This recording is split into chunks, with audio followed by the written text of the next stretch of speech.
this week, again, I hope you guys got your pieces cut. I hope you had a good weekend, Memorial Day weekend. And again, I answered questions over the weekend about the project, and I'm going to go through how to sew both the traditional method and the ruler method today.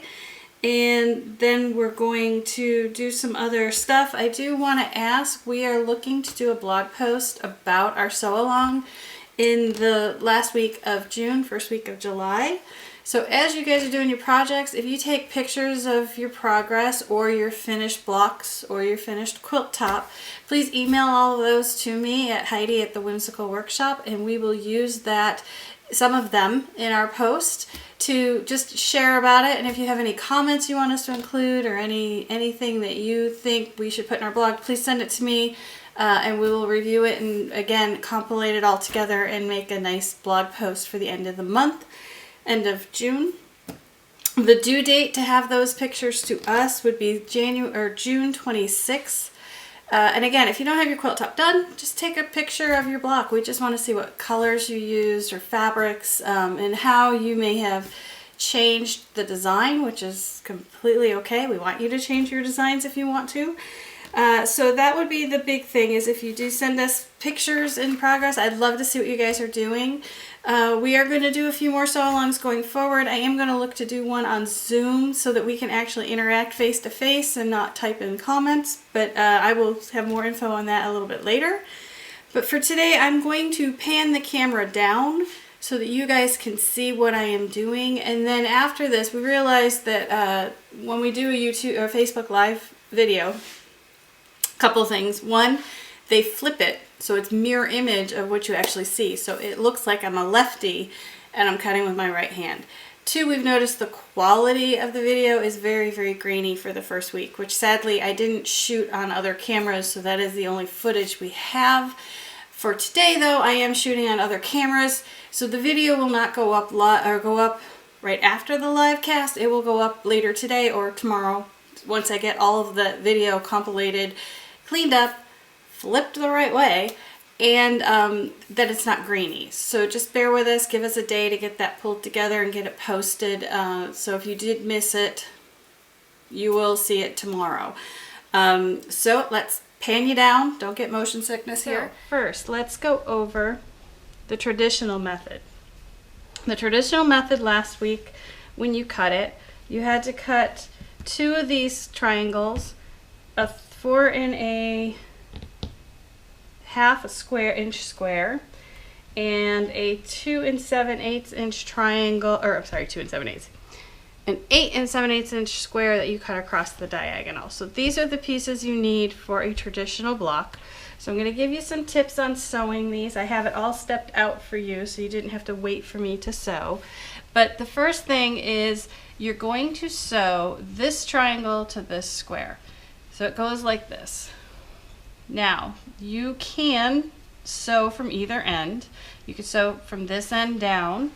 I brought my purple thing to help you point. From this end down, but I find this much, much easier for the first triangle to start at the right angle and sew from this end down, and that, as long as you don't pull the triangle and you just let it lay flat, it will put it in the right place because this corner is aligned. So once you've done that, you then have the triangle. I like to press towards the triangle. Whether it's light or dark, it's more of an issue of how the block will lay.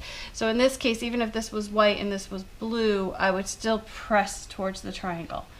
That is my preference. If you do not like seeing the seam through it, then you could press towards the square. It's not going to hurt it, it's just going to lay a little differently. So you have this guy on. Now you need to sew this triangle on. And I can show you the number one thing I always do with these and end up having to tear them is I will lay this on here like this for whatever reason, and then it flips out wrong. Or I will lay it on here like that so it flips out wrong. So I will do this, sew it on, and then it flips out wrong. So you want to make sure that you lay your block out the way it should appear. Turn it the way you're going to feed it through the machine, whether it's this way or this way. Then flip the triangle over and you're ready to sew. So on this one, again, you can align the right angle and sew down, but I find on this triangle, you get a much more accurate seam if you flip the whole thing over, align your right angle, and this little dog ear here, this little V that you see right here, that should be on your 1/4 inch right there. So your needle should go between those two triangles, and you can adjust it accordingly. You can fudge it a little just to get it to hit right, as long as you keep this aligned. So I would start there and sew down. So to recap, the first triangle, start at the right angle and sew down. The second triangle, I like to start at the tip of the little triangle and sew down. I find that gives me a much more accurate top up here. Okay, so we have those two. Now, once you're done with that, there's where we've sewn. That is right in the V. You would press this open, and you should have a 1/4 inch from that V to that top edge, which is right here. I've already pressed it open for us, sort of. It's kind of still wrinkly. So if, for whatever reason, this isn't quite a 1/4 inch from here, we have to trim our dog ears. So you take a ruler and you lay it on here, and you can align the 1/4 inch of the ruler with the top of the colored square and trim. Now, these are all biasy edges out here. You only want to trim this much. Even if this looks like it's sticking up, let's see if I can mimic it. Even if this is sticking out like that up there, don't trim it. Or this down here, because what that is bias and it's stretching on you. And as long as you just trim at this point, this 1/4 inch away from this point, you don't want to trim all of this. This has all been cut correctly, so we want to leave that alone and only trim from here to here. Trust me, it will all lay nice. I'm going to hold this up here. I'm not sure how to get it so you can see it better. Let's try this. There we go. So you can see my point was not a 1/4 inch away, but with the dog ears there, I have enough material to make that 1/4 inch, because this is where you want the needle to hit when you sew the next triangle on. So even if you leave it, and I did this on purpose, even if you just leave a little nib there to give you some excess, so when you're sewing your 1/4 inch seam, you can hit that point, you'll be okay. And this will be clearer when I put the next triangle on. And I did this to show you guys that. So now that we've trimmed them, you need to sew the big triangle, the two big triangles together. So when you align these two big triangles, again, we're dealing with bias, and bias can distort and stretch. So do not assume you cut this wrong. It could just have gotten distorted, ironing it, handling it, breathing on it. But if you lay the two triangles together, you would align the right angle again, okay? And you want to align your straight sides. And now look here, and this should be, you can see it because I picked the yellow. You can see this guy is about 1/16 of an inch shy of matching the edge. This is the beauty of this block. We do not need to worry about that. You just want to put the bigger triangle on the bottom, align the right edges. As long as this is less than 1/8 of an inch, I know my perfectionists are cringing, but if it's less than 1/8 of an inch, you will then use your 1/4 inch guide along the yellow triangle and sew your 1/4 inch. You can see here where I trimmed this, it matches exactly because I trimmed it a 1/4 inch away. So you would just sew your 1/4 inch, hit the magic point, and continue down.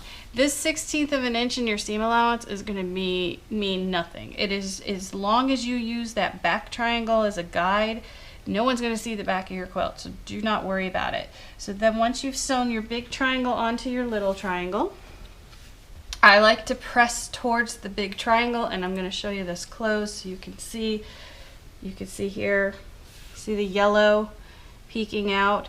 But now my block is an 8.5 inch square block. At least it should be. There we go, 8.5 inches. So we have it because we didn't worry about this little excess here. You want to always use the big solid triangle as your guide, and I hope that was clear and you guys understood that. If you don't, you can always email me, call me, we can Zoom and walk through it. So that is the traditional method. Press it towards the big triangle.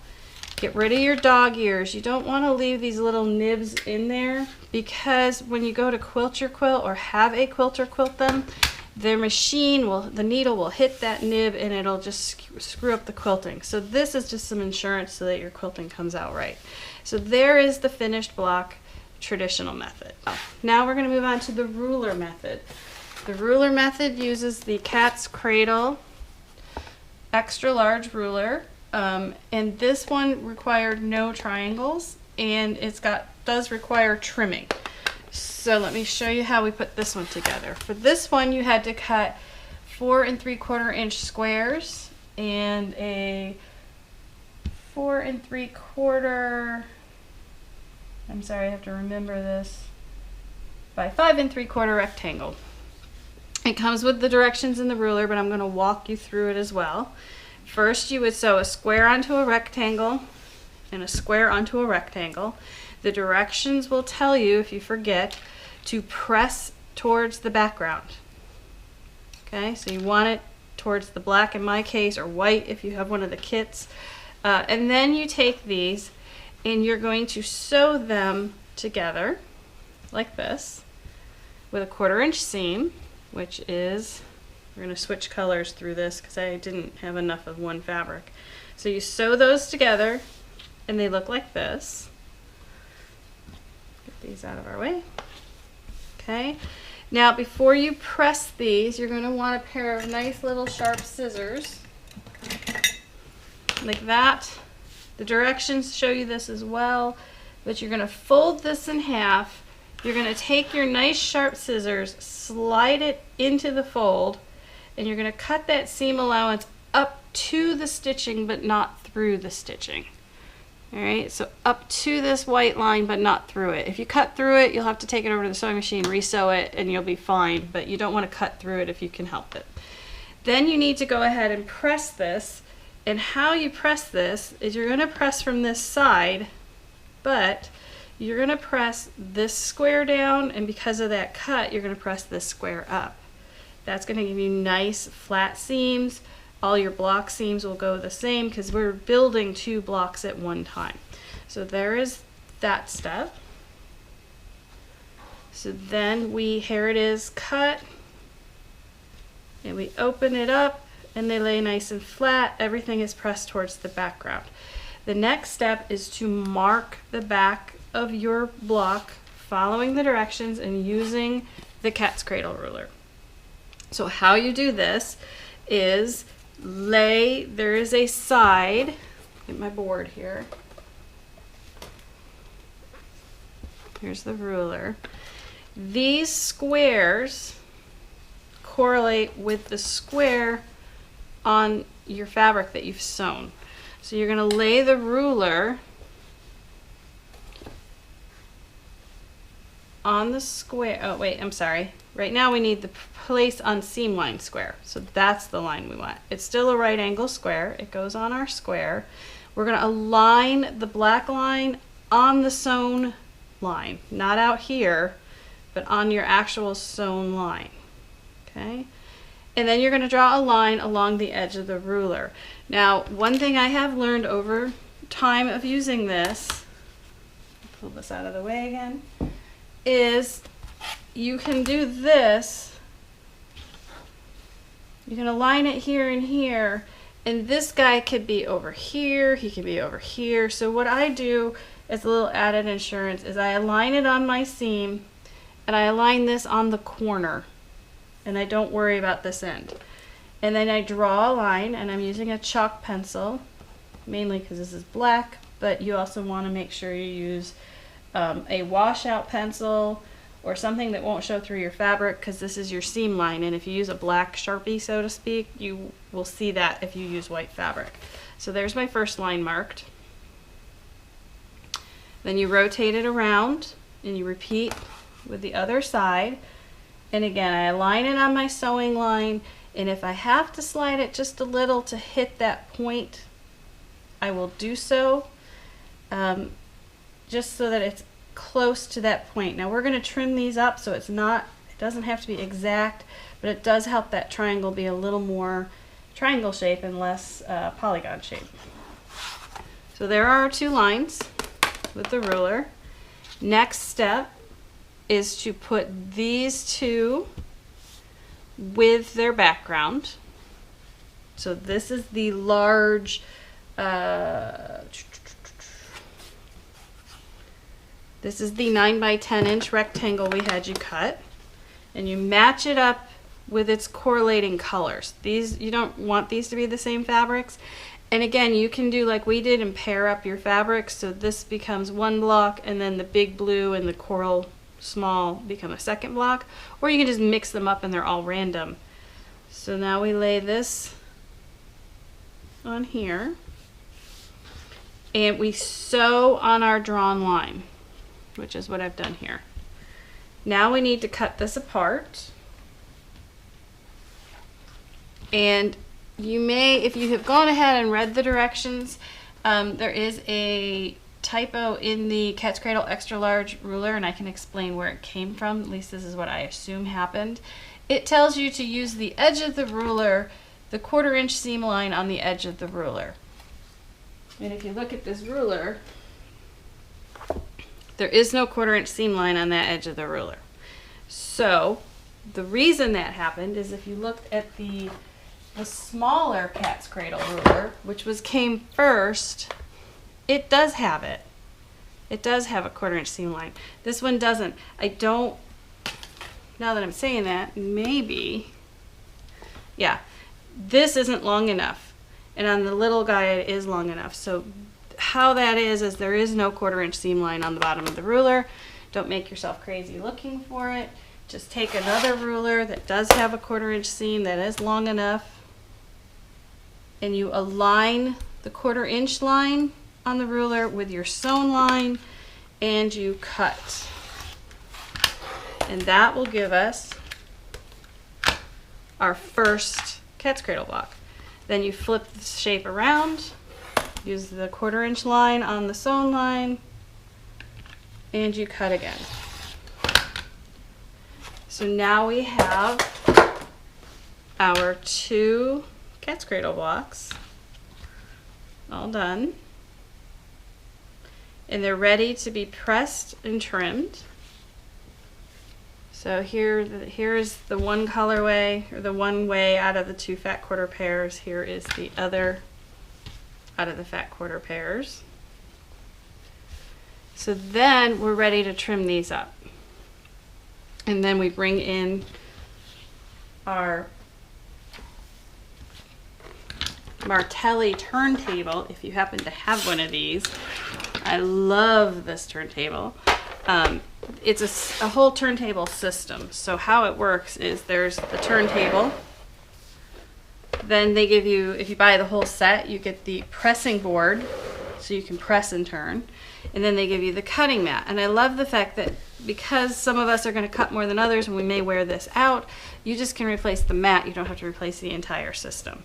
And I use these anytime I'm using my Cat's Cradle rulers, because you have to square these up. And how you would do it is, now we're going to use this part. We're going to use these squares. They're all labeled 4.5, 5, 5.5, all the way up to 8. And we're going to use that part of the ruler to square up the first side. And these have been squared up, so I can just lay it on here. You'll see it's all clean, but we're going to do that one.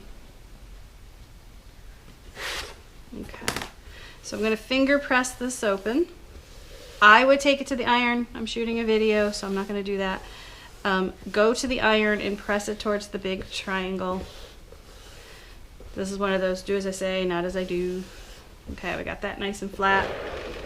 So I'm going to take my ruler, I'm going to align the 8-inch square with my 8-inch square on the block.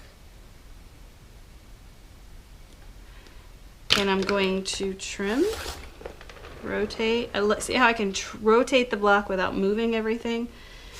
When you have to do 200 or 300 of these, which in I think our Dancing Dots uses 144 of these, that's a lot of them, and they're smaller. So if you can just spin it and cut and spin it and cut, it's great.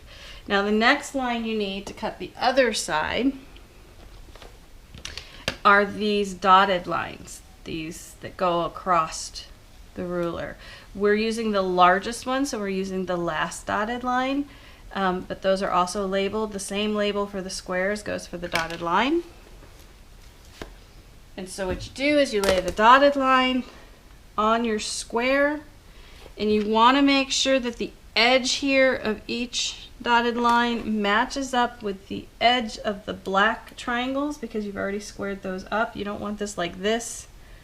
You want it so each end is on the fabric, and then you go ahead and square that up. So that is how you're going to make all of your blocks from either traditional or the ruler method. And let's move this out of the way here. So for next week, we're going to have all our blocks sewn, and I'm going to talk about the layout and the pieced border that I'm going to try to come up with between now and next week. So these are all of these. So you should end up with 4 of each colorway. So this is 1, 2, 3, 4 of those. 1, 2, there'll be 4 of those. And you should have 4 into 48, you should have 12 different pairs. So then we can lay out our blocks next week, and there's different ways you can lay out your blocks. So let me bring this guy back up. One of the nice things about Zoom, which is why I want to try that for our next sew along, is that I can have different camera angles, and I can just click on the angle. So you can have me, have that, have the ironing board. It's going to make things a little more fun, so stay tuned for that. Any questions on sewing any of this?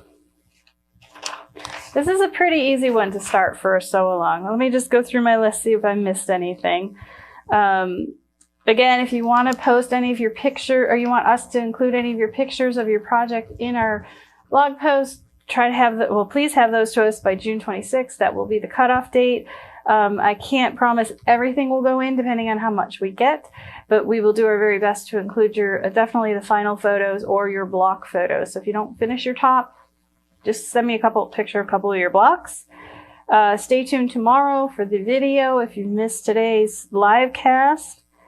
And then again for next week, if you have your blocks done, I'm going to, I think, try to make this into a design wall so we can lay out the blocks. There's a couple different ways you can lay this out and get different looks, so you don't necessarily have to follow my layout for this. If you finish your blocks between now and then and you want to play with it on your design wall, see how they look, see if you want to have them off center like I have, or if you want to do star blocks in the center. But we'll go through all that next week. And I want to share with you what I would like to do for our next project. I am going to do this. I hope you might join me. This is our Dutch Wonderland quilt. It is a pattern available on our website. And the reason I want to do this is, one, I have to make the sample for Clothworks. This was a collaboration with Clothworks using their, hang on a minute. If you ever wonder what group we use, it's always on the back cover. This is their Dappled group, and they did it in 2 different colorways. They did the cool and the warm, and we're going to be making the warm. But there are 8 different blocks in the quilt. So I'm going to do a video on each block, and you can choose to learn just that block, or in the end, you can put all your blocks together and have this beautiful quilt.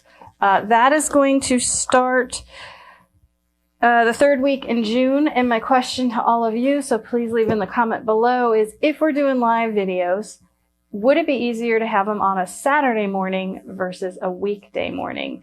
Depending on the results of what people tell me, I will do it on either start on June 17th or start on June 20th. 17th is a Wednesday, the 20th is a Saturday. But I'd like as many people to participate as we can get, so please just leave me a comment below which would work best in your schedule. If you have a schedule at this point, a lot of people are still stay at home. And I hope you've enjoyed our video this week, and I look forward to seeing all your finished blocks next week. So make sure you send me pictures or post them in the group. Let people see what you're doing. Let's share this so it's more of a community project and less me talking to you. But I hope you've all enjoyed, and I look forward to seeing you next week. Have a good week. I hope you've enjoyed this video, and if you have, make sure you like and subscribe below. You can find the Whimsical Workshop on our website, thewhimsicalworkshop.com, and that has all links to all of our other social media platforms. Thanks for joining us.